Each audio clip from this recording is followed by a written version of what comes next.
Assalamualaikum warahmatullahi wabarakatuh. Saya Rifa Maulida Anwari, mahasiswi Fakultas Ilmu Kesehatan dari Prodi Gizi, kelas 6I, Gizi Klinik Komprehensif, Universitas Muhammadiyah Prof. Dr. Hamka.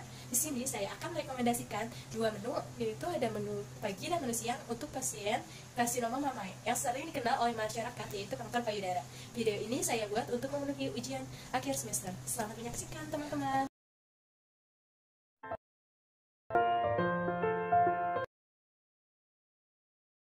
Siapkan beras sebanyak 100 gram. Kemudian berasnya dicuci terlebih dahulu sebanyak 3 kali hingga kotoran yang ada di beras sudah keangkat. Kemudian masukkan beras yang sudah dibersihkan ke dalam magicom dan takaran airnya itu sesuai dengan yang dibutuhkan. Untuk selanjutnya, kemudian masukkan ke dalam magicom dan nyalakan terlebih dahulu. Untuk menunggu nasi matang, membuat bakso. Untuk step awal di sini ada bawang bombay, di mana iris dibagi menjadi dua, yaitu iris cincang dan iris seperti lidi. Selanjutnya dipisahkan ke piring, nyalakan kompor dan tuangkan air ke dalam panci. Kemudian tuangkan bumbu, lalu dibentuk bakso menjadi bakso ke dalam panci yang berisi air rebusan, lalu diangkat. Panaskan kompor, kemudian cek apakah sudah sesuai. Lanjutnya tuangkan minyak ke dalam teflon, lalu diratakan kembali di dalam teflon. Selanjutnya yaitu tuangkan bawang bombay ke dalam teflon yang sudah panas. Kemudian aduk-aduk hingga matang, warnanya sedikit kecoklatan, lalu hingga harum. Kemudian masukkan saus tomat yang sudah ada bawang bombay, lalu aduk hingga rata dan warnanya berubah menjadi merah dan agak sedikit kental. Lalu tuangkan bakso yang sudah matang ke dalam teflon, aduk hingga merata. Selanjutnya tuangkan bumbu penyedap seperti kaldu jamur maupun garam.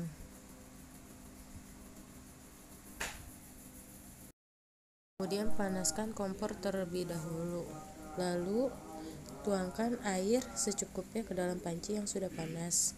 Kemudian tunggu hingga mendidih dan masukkan bawang putih, lalu masukkan sayur ke dalam panci yang sudah mendidih airnya.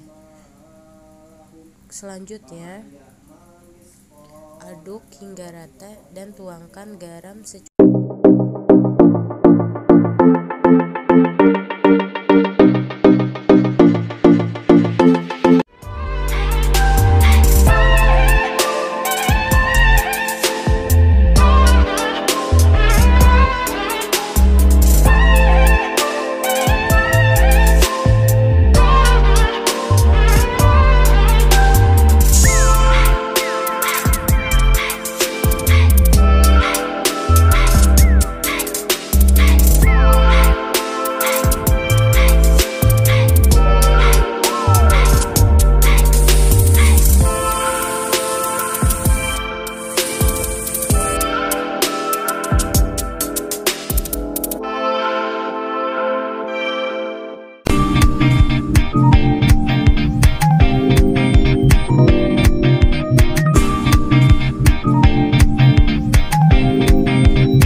Setelah proses masak, berikut ini rekomendasi menu yang dibuat yang dikhususkan oleh penderita penyakit kanker payudara. Nah, kira-kira kanker payudara apa ya, teman-teman?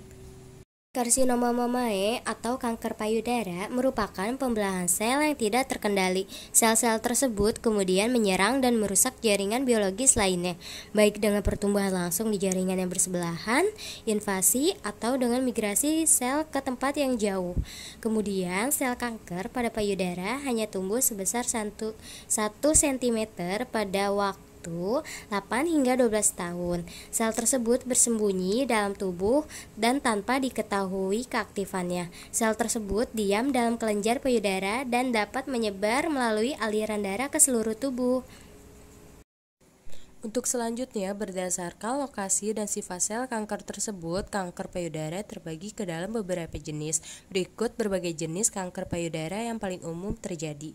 Yang pertama itu ada DCIS, di mana karsinoma ductal in situ, yang merupakan jenis kanker payudara non-invasif yang bermula di dalam jaringan saluran susu yang sering disebut sebagai ductus.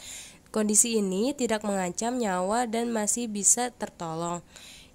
Kemudian yang kedua itu ada karsinoma lobular in situ yang sering disebut sebagai LCIS, yang merupakan terjadi karena adanya pertumbuhan sel abnormal di jaringan lobulus payudara.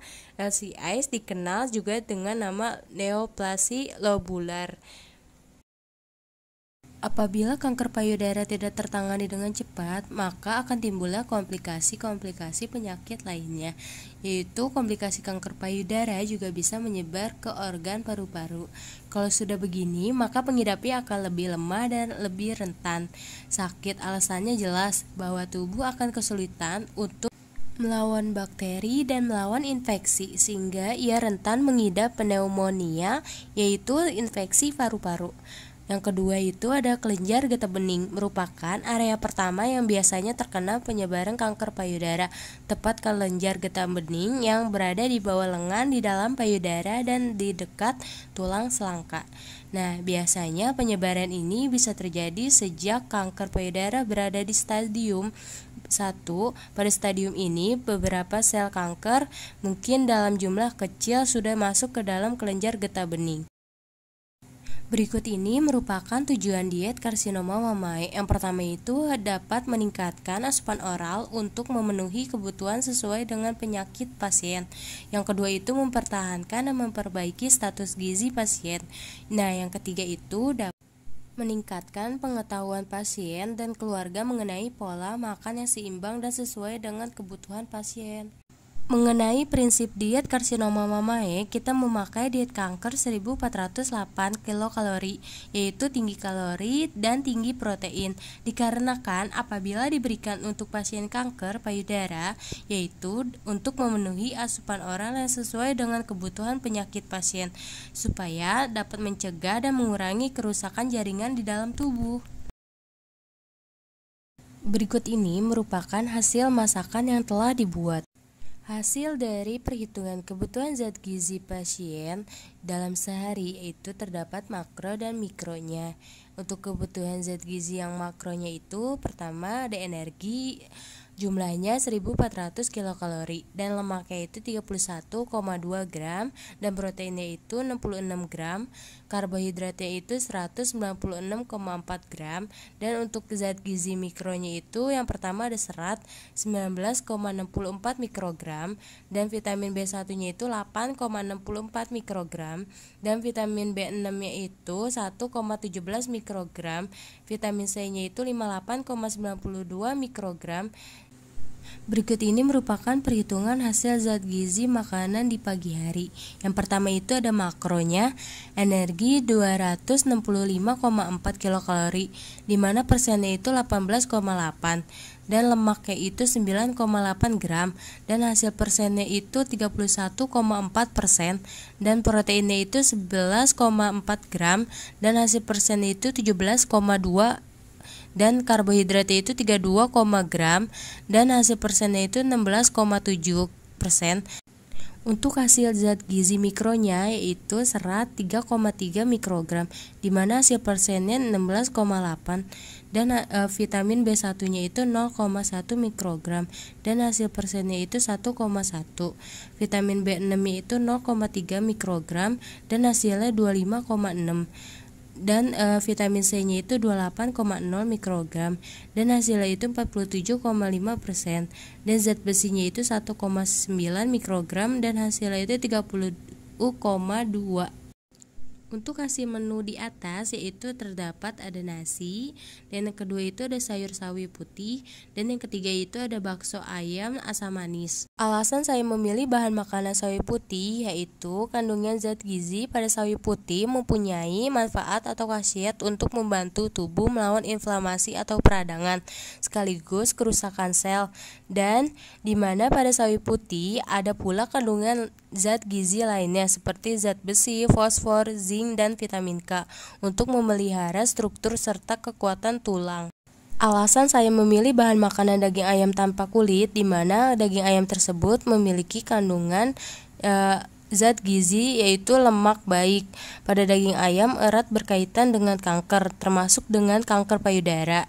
Namun, tubuh penderita penyakit kanker payudara dapat juga membutuhkan asupan lemak agar bisa bekerja dengan baik. Bukan lemak jenuh seperti yang terkandung dalam gorengan, melainkan lemak baik. Berikut ini merupakan hasil menu yang kedua, yaitu kebutuhan zat gizi pasien dalam seharinya. Zat gizi makronya itu energi 1400 kilokalori, dan lemaknya itu 31,2 gram, dan proteinnya itu 66 gram, karbohidratnya itu 196,4 gram, dan zat gizi mikronya itu serat 19,64 mikrogram, dan vitamin B1-nya itu 8,64 mikrogram, dan vitamin B6-nya itu 1,17 mikrogram, dan vitamin C-nya itu 58,92 mikrogram, dan zat besinya itu 6,28 mikrogram. Untuk hasil perhitungan makanannya yaitu menggunakan nutrisi survei. Zat gizi makan siang yaitu untuk zat gizi makronya energi 369,8 kilokalori, di mana hasil persennya itu 26,2%, dan lemaknya itu 14,3 gram, dan hasil persennya itu 45,8%, dan proteinnya itu 25,9, hasil persennya itu 39,2%, dan karbohidratnya itu 32,9, hasil persennya itu 16,7, dan untuk zat gizi mikronya yaitu untuk seratnya yaitu 3,7 mikrogram, dan hasil persennya yaitu 18,8. Untuk vitamin B1-nya itu 0,2 mikrogram, dan hasil persennya itu 2,3%, dan vitamin B6 itu 0,3 mikrogram, dan hasil persennya itu 25,6%, dan vitamin C-nya itu ada 6,0, dan hasil persennya itu 10,1%, dan zat besinya itu 9,9 mikrogram, dan hasil persennya itu 157,6. Untuk menunya di sini saya pakai nasi putih, dan yang kedua itu ada bistik daging sapi, dan yang ketiga itu ada sayur oyong, dan yang keempat itu ada tumis tahu kuning. Alasan saya memilih bahan makanan daging sapi tanpa lemak yaitu yang pertama, daging sapi memiliki kandungan karnosin yang ampuh bagi tubuh seseorang. Karnosin merupakan asam amino yang ditemukan di seluruh tubuh. Karnosin ini memiliki beberapa peran penting dalam kesehatan manusia, di mana daging sapi memiliki kandungan yang paling tinggi kandungannya karnosin. Dalam daging sapi ada sekitar 50%, yang lebih banyak dari unggas. Tak heran jika manfaat daging sapi untuk kesehatan patut diandalkan. Akan tetapi, untuk penderita penyakit kanker payudara itu harus sesuai dengan standar yang telah ditentukan. Untuk yang kedua, yaitu alasan saya memilih bahan makanan tahu kuning, di mana tahu kuning memiliki kandungan protein nabati, sumber yang merupakan sumber makanan yang bisa mengurangi resiko perkembangan kanker payudara. Namun yang paling penting, kedelai mengandung antioksidan yang dikenal sebagai isoflavon, menunjukkan bahwa isoflavon erat berkaitan dengan penurunan angka kematian karena semua jenis penyakit. Protein nabati yaitu sebagai proses penyembuhan luka yang membutuhkan banyak protein. Salah satunya yaitu bentuk kolagen. Jika produksi kolagen menurun, luka tentu lebih lama sembuh dari seharusnya.